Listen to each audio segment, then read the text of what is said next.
Hello guys, आज के video में मैं आप लोगों के लिए लाया हूँ जीके के कुछ इम्पॉर्टेंट क्वेश्चन जो अलग अलग एग्ज़ाम्स में पूछे गए हैं। मेरा मेन फोकस जो है वो एसएससी के एग्ज़ाम, आरआरबी के एग्ज़ाम और यूपी पुलिस, इनसे संबंधित एग्ज़ाम्स के लिए मैं वेरी इंपॉर्टेंट क्वेश्चन लाया हूँ जीके के, जो कि हम लोगों के पूछे ही जाते हैं। तो आप लोगों को ये क्वेश्चन ज़रूर याद रखने हैं, ये हम लोगों के कभी भी और किसी भी एग्ज़ाम में पूछे जा सकते हैं। भारत का राष्ट्रीय खेल दिवस कब मनाया जाता है? 2023 में पूछा गया क्वेश्चन है एसएससी जीडी में। तो राष्ट्रीय खेल दिवस कब मनाया जाता है? तो राष्ट्रीय खेल दिवस आपको याद रखना है 29 अगस्त को मनाया जाता है। ठीक है, आज जो तारीख है, जिस दिन मैं इसको बना रहा हूँ वीडियो को, वो तारीख है आज 23 अगस्त। 23 अगस्त को मैं ये वीडियो बना रहा हूँ। तो हमारा जो खेल दिवस है वो 6 दिन बाद आने वाला है। 6-3-9 प्लस 6 दिन कर देंगे तो हम लोग पहुँच जाएंगे अपने राष्ट्रीय खेल दिवस पर। ठीक है, तो 6 दिन बाद आपका क्या आ जाएगा? राष्ट्रीय खेल दिवस। आप तो को याद रखना है 29 अगस्त को हम लोगों का राष्ट्रीय खेल दिवस मनाया जाता है। सत्यमेव जयते, आपने सुना होगा। सत्यमेव जयते जो है वो हम लोगों का जो शब्द है वो मूल रूप से किस उपनिषद से लिया गया है? उस उपनिषद का नाम है हम लोगों का मुंडोक उपनिषद। ये आपको याद रखना है। मुंडोक उपनिषद से हम लोगों का सत्यमेव जयते जो है वो लिया गया है। ठीक है, भारत संविधान का कौन सा अनुच्छेद है वो अस्पृश्यता का अंत से संबंधित है? अस्पृश्यता का जो अंत है वो भारतीय संविधान के किस अनुच्छेद में है? अस्पृश्यता का अंत वो हम लोगों का अनुच्छेद 17 है। ये आपको याद रखना है। अस्पृश्यता का अंत अनुच्छेद 17 में हम लोगों का बताया गया है। अनुच्छेद 17 जो है वो अस्पृश्यता के अंत से संबंधित है। अस्पृश्यता का अंत जो है वो हम लोगों का अनुच्छेद 17 में है। मानव शरीर की सबसे बड़ी ग्रंथि कौन सी है? सबसे बड़ी ग्रंथि देख लो, सीजीएल में आया हुआ क्वेश्चन है 2022 में। तो मानव शरीर की जो सबसे बड़ी ग्रंथि है वो हम लोगों की यकृत है, लीवर। लीवर हम लोगों की मानव शरीर की सबसे बड़ी ग्रंथि लीवर है। काजीरंगा राष्ट्रीय उद्यान भारत के किस राज्य में स्थित है? काजीरंगा राष्ट्रीय उद्यान जो है वो हम लोगों का भारत के असम में स्थित है। ये भी आपको याद रखना है। काजीरंगा कहाँ स्थित है? काजीरंगा राष्ट्रीय उद्यान हम लोगों का असम में स्थित है। काजीरंगा राष्ट्रीय उद्यान असम में स्थित है। स्वामी विवेकानंद ने किस वर्ष शिकागो में विश्व धर्म संसद में प्रसिद्ध भाषण दिया था? यूपी पीसीएस में पूछा गया क्वेश्चन है। स्वामी विवेकानंद ने शिकागो में विश्व धर्म संसद में प्रसिद्ध भाषण कब दिया था? प्रसिद्ध भाषण कब दिया था? तो मैं आपको बता दूं, सन 1893 में स्वामी विवेकानंद ने हम लोगों का शिकागो में विश्व धर्म संसद में 1893 में हम लोगों का वो प्रसिद्ध भाषण दिया था। स्वामी विवेकानंद ने सन 1893, आपको याद रखना है, वो प्रसिद्ध भाषण स्वामी विवेकानंद का सन 1893। वायुमंडल में सबसे प्रचुर मात्रा में पाई जाने वाली गैस कौन सी है?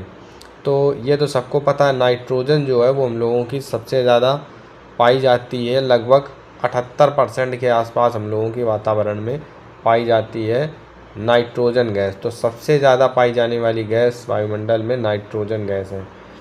अर्थशास्त्र नामक पुस्तक के लेखक कौन है? ये तो कोई भी लगा सकता है कि अर्थशास्त्र के जो लेखक हैं वो चाणक्य हैं, कौटिल्य हैं। ये सबको पता हो जाता है अर्थशास्त्र किसकी रचना है, चाणक्य की रचना है। अब ये भी प्रश्न बार बार पूछा गया, प्रकाश वर्ष किसकी इकाई? प्रकाश वर्ष ये आपको याद रखना है, दूरी की इकाई है। प्रकाश वर्ष किसकी इकाई है? दूरी की इकाई है। ठीक है, भारत की सबसे लंबी नदी बताओ। आज तुमसे पूछ दिया गया भारत की सबसे लंबी नदी कौन सी है? तो ये जो प्रश्न है वो कोई भी लगा सकता है कि भारत में भैया सबसे लंबी नदी, भारत में सबसे प्रसिद्ध नदी गंगा नदी जो है भारत की सबसे लंबी नदी है। तो भारत की जो सबसे लंबी नदी है वो है गंगा नदी, ये आपको याद रखना है। ठीक है, विटामिन सी का रासायनिक नाम क्या है? ये एसएससी CHSL में पूछा गया है। विटामिन सी का जो रासायनिक नाम है वो एस्कॉर्बिक एसिड है। कौन सा एसिड? एस्कॉर्बिक एसिड, ये एक एसिड है। अब देखो, विटामिन सी जो होता है वो नींबू में पाया जाता है। तो नींबू क्या है? एक तरीके से अम्ल की तरह है, खट्टा है। अम्ल है। तो ये हम लोगों का विटामिन सी एक एसिड हो गया, वो भी एस्कॉर्बिक एसिड। विटामिन सी को हम लोग एस्कॉर्बिक एसिड भी कहते हैं। भारत के संविधान का संरक्षक किसे माना जाता है? भारत के संविधान का संरक्षक, ये तो सबको पता होता है कि जो संविधान का जो संरक्षक करेगा वो सुप्रीम कोर्ट करता है, यानी कि सर्वोच्च न्यायालय जो है वो हम लोगों के भारत के संविधान का संरक्षक माना जाता है। भारत के संविधान का संरक्षक सर्वोच्च न्यायालय है, ये भी आपको क्वेश्चन याद रखना है। एक न्यायालय ही है जो कि हम लोगों का संविधान का रक्षक है। जलियांवाला बाग हत्याकांड किस शहर में हुआ था? तो जलियांवाला बाग जो हत्याकांड है वो मैं आपको बता दूं, वो हुआ था हम लोगों का अमृतसर में। जलियांवाला बाग हत्याकांड किस शहर में हुआ था? अमृतसर में हुआ था, ये भी आपको याद रखना है। पानी का रासायनिक सूत्र क्या है? एनटीपीसी में पूछा गया है। ये कोई भी बता सकता है कि पानी का रासायनिक सूत्र H2O है। गीत गोविंद किसकी रचना है? तो अगर आप ध्यान से देखेंगे, आपने कभी सुना है तो आप इसका उत्तर लगा सकते हैं कि गीत गोविंद जो है वो जयदेव की रचना है। ये भी काफ़ी प्रसिद्ध रचना है, गीत गोविंद जो है वो जयदेव की रचना है, ये भी आपको याद रखना है। ये आ गया हम लोगों का हिंदी का क्वेश्चन, ठीक है। तो यूपी ARO में पूछा गया है। तो कब का है गीत गोविंद? गीत गोविंद एक तरीके से रचना है, तो गीत गोविंद किसकी रचना है? जयदेव की रचना है। सूर्य के सबसे निकट ग्रह कौन सा है? ये भी सब लोग लगा लेगा ज़्यादातर। सबसे पास में है बुध, तो बुध हो गया उत्तर। बुध के बाद में शुक्र, शुक्र के बाद में तब लोगों की आती है पृथ्वी, ठीक है। जैसे कि ये मान लो सूरज है, तो ये अगर सन है तो सन से फिर ये बुध आएगा, फिर शुक्र आएगा, फिर पृथ्वी आएगी, फिर इसके बाद मंगल आएगा, फिर बृहस्पति, फिर शनि, फिर अरुण, फिर वरुण। तो ऐसे ग्रह लगे हुए हैं, ठीक है। तो आपको याद रखना क्या है, तो सबसे निकटतम जो ग्रह है वो है हम लोगों का बुध, 16 नंबर हो गया। नीति आयोग के पदेन अध्यक्ष कौन होते हैं? नीति आयोग के जो पदेन अध्यक्ष हैं वो हम लोगों के प्रधानमंत्री होते हैं। नीति आयोग के पा से हो गया पदेन और पा से हो गया प्रधानमंत्री। तो नीति आयोग के पदेन अध्यक्ष कौन है? प्रधानमंत्री होते हैं। कथक किस राज्य का प्रमुख शास्त्रीय नृत्य है? जो कथक है हम लोगों का, ठीक है, कथक किस राज्य का है? तो कथक हम लोगों का उत्तर प्रदेश का प्रमुख शास्त्रीय नृत्य जो है, क्लासिकल डांस जो है वो कथक है। कथक किस राज्य का है? तो कथक उत्तर प्रदेश का है, ये आपको याद रखना है। ध्वनि की तीव्रता को मापने के लिए किस मात्रक का प्रयोग किया जाता है? ध्वनि की तीव्रता को मापने के लिए हम लोग डेसिबल इसका मात्रक क्या होता है? ध्वनि की तीव्रता को मापने का डेसिबल। तो उत्तर हो गया डेसिबल। स्वतंत्र भारत के प्रथम गवर्नर जनरल कौन थे? स्वतंत्र भारत के प्रथम गवर्नर जनरल लॉर्ड माउंटबेटन थे। प्रथम गवर्नर जनरल वो भी स्वतंत्र भारत के लॉर्ड माउंटबेटन थे। लॉर्ड माउंटबेटन स्वतंत्र भारत के प्रथम गवर्नर जनरल थे। रेफ्रिजरेटर में शीतलक के रूप में सामान्यतः किस गैस का उपयोग किया जाता है? तो जो रेफ्रिजरेटर जैसे कि फ्रिज होती है, तो उसमें जो ठंडा करने वाली चीज़ होती है, तो उसके लिए हम लोग किस चीज़ का इस्तेमाल करते हैं? तो ये आपको याद रखना पड़ेगा। इसके लिए हम लोग फ्रेयान गैस का उपयोग करते हैं। फ्रेयोन गैस, ठीक है। हीराकुंड बांध किस नदी पर निर्मित है? यूपी PCS में पूछा गया है। हीराकुंड जो बांध है हम लोगों का, वो हम लोगों का महानदी पर स्थित है। हीराकुंड महानदी पर स्थित है। भारत में हरित क्रांति का जनक किसे माना जाता है? ये हर एक कोई लगा सकता है क्वेश्चन को। MS स्वामीनाथन को भारत में हरित क्रांति का जनक माना जाता है। हरित क्रांति का जनक MS स्वामीनाथन। मनुष्य के रक्त का जो pH होता है, जो ब्लड होता है, खून होता है, उसका pH कितना होता है? उसका pH हम लोगों का लगभग 7.4 होता है। तो ये भी आपको याद रखना है, ये कई बार क्वेश्चन पूछा गया। मनुष्य के रक्त का pH कितना होता है? 7.4। महात्मा बुद्ध ने अपना प्रथम उपदेश कहाँ दिया था? ये भी हर एक आदमी ने सुना है कि महात्मा बुद्ध ने अपना प्रथम उपदेश सारनाथ में दिया था, ठीक है, ओके हो गया। सारनाथ कंप्यूटर की भौतिक संरचना को क्या कहा जाता है? कंप्यूटर की जो भौतिक संरचना होती है उसे हम लोग हार्डवेयर कहते हैं, और जो एक तरीके से वो वाली संरचना होती है भौतिक संरचना, वो संरचना जिसे हम लोग छू सकते हैं तो वो हो गई हार्डवेयर, और जिसे हम लोग छू नहीं सकते वो होती है सॉफ्टवेयर। तो उत्तर यहाँ पर क्या सही है भौतिक संरचना के लिए? हार्डवेयर। क्षेत्रफल की दृष्टि से भारत का सबसे बड़ा राज्य कौन सा है? यूपी पुलिस में पूछा गया। क्षेत्रफल की दृष्टि से अगर आपको मैं बताऊं तो राजस्थान भारत का सबसे बड़ा राज्य है। राजस्थान का क्षेत्रफल भारत के सबसे ज़्यादा क्षेत्रफलों में से एक है। मतलब जितने भी राज्य भारत में हैं 28 राज्यों में राजस्थान एक ऐसा राज्य है जिसका क्षेत्रफल सबसे ज़्यादा है। पीलिया रोग शरीर के किस अंग को प्रभावित करता है? ये भी आपको याद रखना चाहिए। जो पीलिया होता है हम लोगों का वो लीवर को प्रभावित करता है। भारत की जो मानव शरीर के सबसे बड़ी ग्रंथि होती है उसी को पीलिया हम लोगों का प्रभावित करता है, लीवर को। अभी हम लोगों ने ऊपर देखा सबसे बड़ी ग्रंथि क्या थी? लीवर।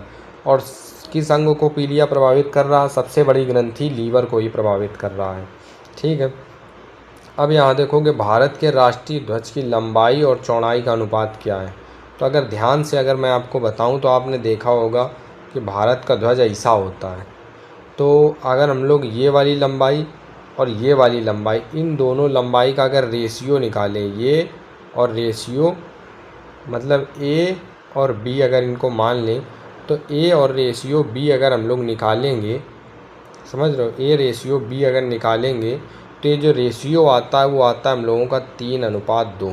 तो ये आपको याद रखना है कि राष्ट्रीय ध्वज जो हम लोगों का बनाया जाता है वो हमेशा किस अनुपात में बनाया जाता है? 3:2 में हम लोगों का राष्ट्रीय ध्वज बनाया जाता है। ठीक है। अब चलते हैं अगले क्वेश्चन पर। अगला क्वेश्चन क्या है? सर्वेंट्स ऑफ इंडिया सोसाइटी की स्थापना किसने की थी? सर्वेंट ऑफ इंडिया सोसाइटी की स्थापना जो की थी वो गोपाल कृष्ण गोखले ने की थी। सर्वेंट्स ऑफ इंडिया सोसाइटी की स्थापना गोपाल कृष्ण गोखले ने की थी। ये भी आपको याद रखना है। Servants of India society Gopal Krishna Gokhale. सूर्य से पृथ्वी तक प्रकाश को पहुंचने में कितना समय लगता है? ये हम लोग छोटे पर सुनते थे यार। वो बताओ, एसएससी CHSL में पूछ दिया गया प्रश्न कि सूर्य से पृथ्वी तक प्रकाश पहुंचने में कितना समय लगता है। तो हम लोगों ने खुद पढ़ा है कि 8 मिनट 20 सेकंड लगते हैं। 8 मिनट 20 सेकंड। भारतीय रिजर्व बैंक RBI का मुख्यालय कहाँ स्थित है? ये हम लोगों का मुंबई में स्थित है। मुंबई कैसे आपको याद रखना है?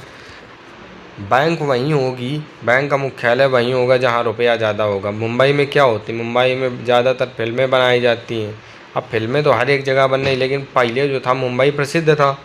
तो जब मुंबई फिल्में बनाने के लिए प्रसिद्ध था तो फिल्मों में बड़ा रुपया है, तो इसी वजह से समझ लो कि बैंकों में रुपया है और फिल्मों में रुपया है। तो भारतीय रिजर्व बैंक कहाँ स्थित? मुंबई में स्थित है। ठीक है। अब यहाँ पर देखो पंचतंत्र के रचयिता कौन है? देखो हम लोग पंचतंत्र एक कहानी पढ़ते थे, पंचतंत्र। तो पंचतंत्र जो रचयिता हैं पंचतंत्र के वो हैं विष्णु शर्मा। पंचतंत्र के रचयिता कौन है? विष्णु शर्मा। ये भी आपको याद रखना है। विद्युत धारा का एसआई मात्रक क्या है? विद्युत धारा का एसआई मात्रक एम्पियर हो गया। ठीक है। किस मुगल शासक को जिंदा पीर कहा जाता है? जिंदा पीर हम लोगों का औरंगजेब को हम लोग कहते हैं जिंदा पीर। किस मुगल शासक को जिंदा पीर कहा जाता है? औरंगजेब को कहा जाता है। ठीक है।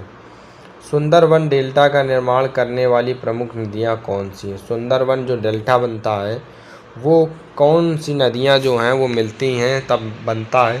तो अगर आप ध्यान से देखोगे गंगा और ब्रह्मपुत्र मिलती हैं तब हम लोगों का सुंदरबन डेल्टा बनता है। गंगा और ब्रह्मपुत्र। अंतर्राष्ट्रीय महिला दिवस किस तिथि को मनाया जाता है? 8 मार्च को मनाया जाता है। अंतर्राष्ट्रीय महिला दिवस 8 मार्च को मनाया जाता है। मानव शरीर में रिब्स की कुल संख्या कितनी है? पसलियों की कुल संख्या मानव शरीर में कितनी है? तो पसलियों की संख्या कुल मिलाकर अगर देखा जाए तो हम लोगों के पास 12 जोड़े यानी कि 24 पसलियाँ हम लोगों के शरीर में होती हैं। वही हैं पसलियाँ जो हम लोगों के छाती में नहीं होती हैं, छाती में, चेस्ट में, तो उनकी संख्या कितनी होती है? 24। आपको याद रखना है 2 दर्जन। 2 दर्जन, 1 दर्जन में कितना होता है? 12। तो 2 दर्जन में कितना हो जाएगा? 24। तो 24 हम लोगों की फसलियाँ होती हैं। 24 फसलियाँ मानव शरीर में होती हैं, या इसे 12 जोड़े भी कह सकते हो। तो संविधान सभा के स्थायी अध्यक्ष कौन थे? तो संविधान सभा के स्थायी अध्यक्ष डॉक्टर राजेंद्र प्रसाद थे। ठीक है। अजंता की गुफाएं भारत के किस राज्य में स्थित हैं? अजंता की गुफाएं भारत के महाराष्ट्र में स्थित हैं, ये भी आपको याद रखना है। अजंता की गुफाएं कहाँ हैं? महाराष्ट्र। साधारण नमक का रासायनिक नाम क्या है? साधारण नाम NaCl, सोडियम क्लोराइड है। ठीक है। भारत छोड़ो आंदोलन की शुरुआत किस वर्ष हुई थी? भारत छोड़ो आंदोलन की जो शुरुआत है हम लोगों की, वो 1942 में हुई थी। जब 1942 में हुई तब धीरे धीरे चलते चलते 1947 तक भारत आज़ाद हो पाया। तो हम लोगों का भारत छोड़ो आंदोलन जो है वो 1942 में ही शुरू हो गया था। 5 साल लग गए छुड़ाते छुड़ाते। सौर मंडल का सबसे बड़ा ग्रह कौन सा है? मैंने अभी आपको बताया कि सबसे पास में कौन था? बुध। और सबसे बड़ा जो ग्रह है वो हम लोगों का बृहस्पति है। ऐसे भी याद रख सकते हो, इससे बड़ा, बृहस्पति से बड़ा कोई नाम नहीं है।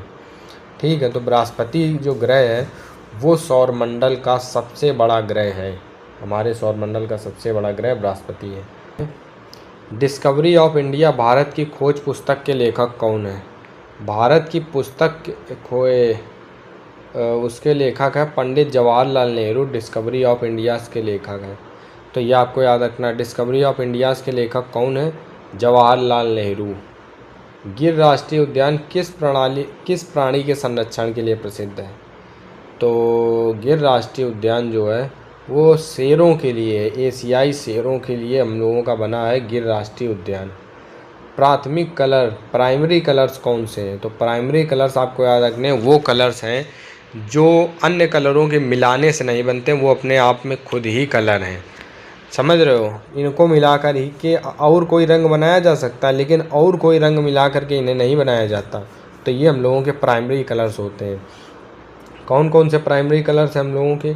तो हम लोगों के प्राइमरी कलर्स हैं एक लाल, एक नीला और एक हरा।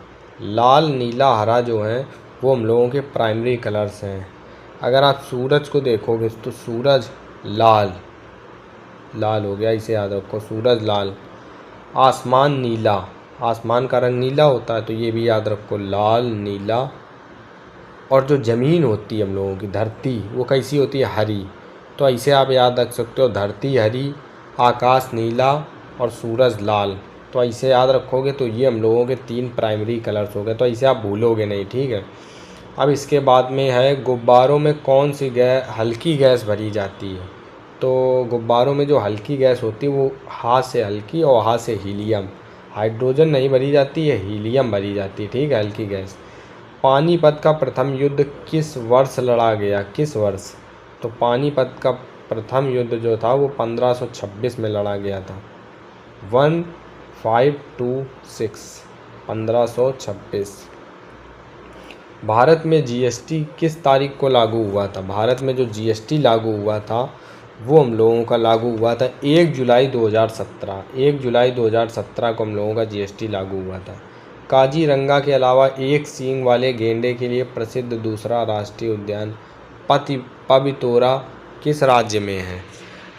एक तो काजीरंगा हो गया जो कि एक सींग वाले गेंडे के लिए प्रसिद्ध है।